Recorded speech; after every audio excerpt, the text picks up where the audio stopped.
جو بھی عبادات ہیں ان کی ایک بنیادی تقسیم ہے، وہ یہ ہے کہ ان میں سے کچھ چیزیں ہیں جو اللہ نے فرض کی، جن کے بارے میں قرآن مجید میں بار بار تاکید آتی ہے کہ ان کو اختیار کرو، اقیموا الصلاۃ وآتوا الزکوٰۃ، نماز کو قائم کرو اور زکوٰۃ دو۔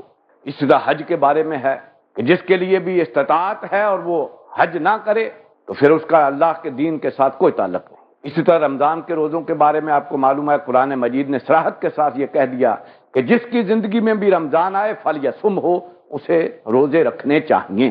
تو وہ چیزیں ہیں کہ جو اللہ نے اپنی کتاب میں جن کو فرض قرار دیا ہے عبادات میں، تو وہ ہیں فرائض۔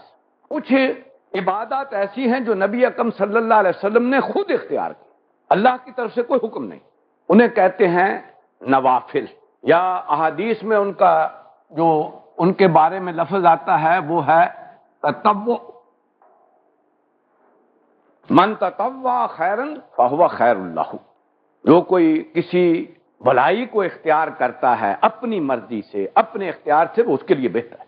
تو اسے کہتے ہیں مکتوبہ، اور یہ ہیں تطوع، یا اس کا معنی جو ہے وہ نوافل ہے۔ نوافل بھی اسے کہتے ہیں جو فالتو چیز۔ نبی اکرم صلی اللہ علیہ وسلم نے ان فرائض کے ساتھ جن چیزوں کو اختیار کیا ہے ان کی پھر مزید تقسیم ہے، اور وہ تقسیم بھی آپ کے فرمان اور عمل کی بنیاد پر ہے۔ چنانچہ جن نوافل کے بارے میں نبی اکرم صلی اللہ علیہ وسلم نے حکم دیا ہے کہ ان کو ادا کرو، اور ساتھ خود بھی مستقل عمل کیا ہے، وہ ہمارے لیے واجب قرار پائے۔ اور جان لیجئے اس میں اور اس میں اس کی اصلیت میں کوئی فرق نہیں، کیونکہ ہمارا دین جو ہے وہ مشتمل ہے اللہ کی اطاعت اور رسول کی اطاعت پر۔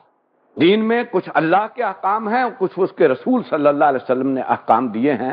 ان کی یہ علیحدہ علیحدہ جو ہے نام اس لیے رکھے ہیں پتہ چل جائے یہ کس کی طرف سے ہے اور یہ کس کی طرف سے۔ فرض جو ہے وہ ہوگا اللہ کی طرف سے، اور واجب یہاں لفظ آئے گا وہ ہوگا نبی اکرم صلی اللہ علیہ وسلم کی طرف سے، لیکن اصلیت میں ان کا جو ہے مقام ایک ہی ہے۔ دونوں کی پابندی، دونوں کو اختیار کرنا، دونوں کو ادا کرنا لازم۔